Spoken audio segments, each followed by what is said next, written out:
If you're not running every single one of your investment properties through the 3-strike rule process, you are setting yourself up to lose tens of thousands of dollars over your investment career. And now you might be thinking, Carter, what the heck is the 3-strike rule process? Well, if you watch this entire video, I will break it down for you in simple to follow steps so you can start implementing it today.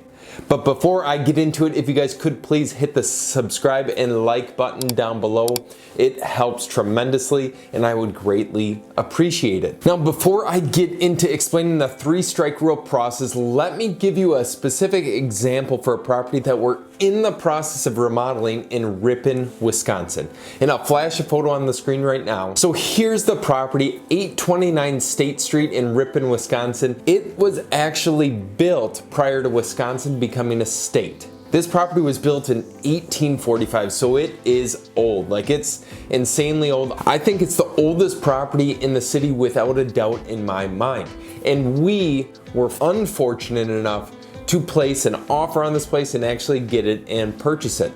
Now let's go back to the origin story of this particular place. We received this specific lead through our website, through the SEO work, and we utilize Carrot.com for all of our web services. And it was one of the siblings of the family member who owned it who was inquiring on behalf of their brother. So the family member had reached out. We were following up with him for several months before we even got to go on the appointment. And when we finally went on the appointment, boy, was this thing a treat. The property was so overgrown that the bushes and the trees were actually growing into the side of the house. They were growing into the siding, growing into the soffit.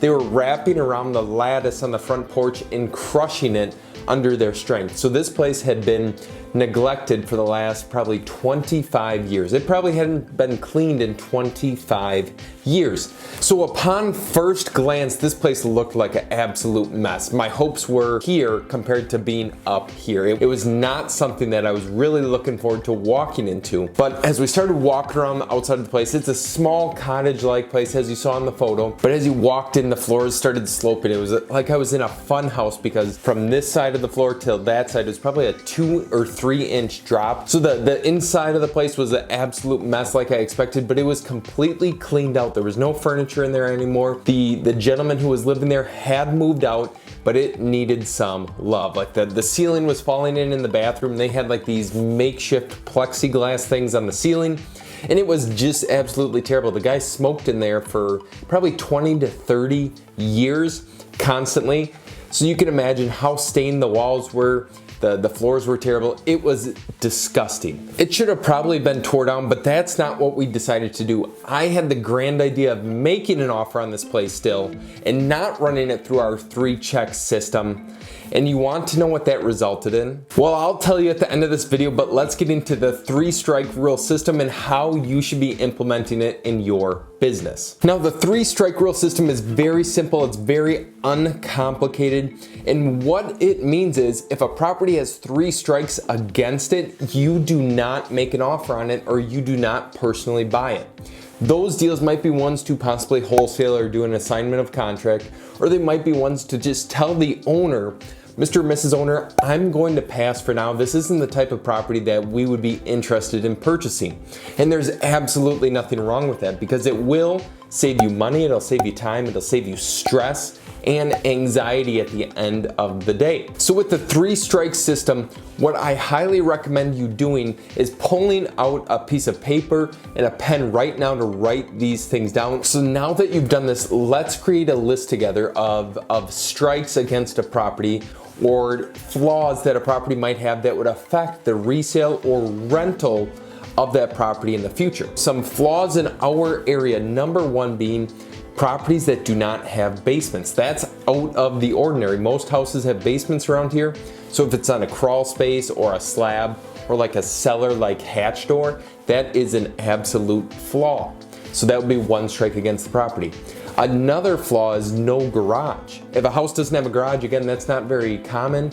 So that would be a strike against the property. What we've also found is having 2 or less bedrooms is another flaw. And going along with that, if it's less than 900 square feet in size. So some more flaws that you might not think of is a tiny yard size, a gravel driveway, terrible neighbors, a small town or very rural town with no grocery store, foundation issues, and anything really built prior to 1940 or something that would have like knob and tube wiring, the old plumbing in it that would cause significant cost when you're going through the remodel. These are all strikes against a property, and these are things that you need to be aware of before getting into the project. Well, now that you've compiled the list, what I want you to do is save this. Put it somewhere that you will reflect on it every single time that you go through a property, because if you don't, you're opening yourself up to, like I had mentioned before, tens of thousands of dollars in either lost profit or negative profit. So now that you have your list, when you walk through the property, let's give a specific example with this 829 State Street property. What would the list have looked like for us? Well, the list would have looked like this. It's a small house, 650 square feet, so it didn't meet the minimum 900 square feet threshold. It's a 1-bedroom house, so it didn't meet at least the 2-bedroom threshold. It has no garage, it has a gravel driveway, it has terrible neighbors. It's a small town, and I'm not sure on how much it'll be worth. And the basement was kind of poor. It's a crawl, it's not a crawl space, but it's a cellar-like basement. So there's 8 strikes against this property, and guess what I did? I still made these people an offer.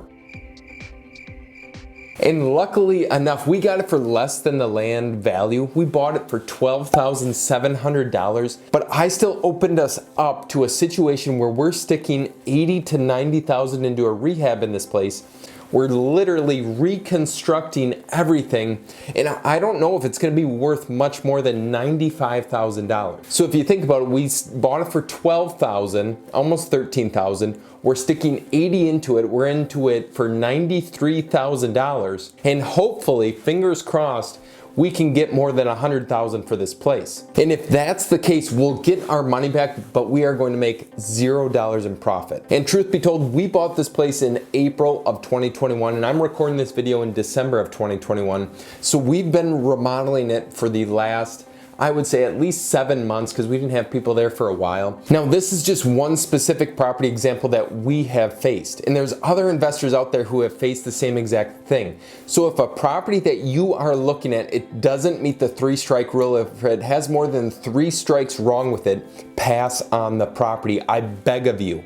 You don't want to get caught in a situation where you're months into this, you're spending way more than you thought, and now you're in a situation where you just need to sell it and recoup your money, because it's getting worse and worse every single day. So hopefully after watching this video, you gain some valuable insight as to what the 3-strike rule can do in your real estate investing business. And like I said, I would highly recommend using this because it will save you thousands and thousands of dollars in future years to come. But if you have any questions, comment down below. I would love to talk with you. I'd love to chat with you. Or if you got any value from this video, hit the subscribe and like button, as it helps tremendously. And I wish you the ultimate success, and I'll see you in the next video.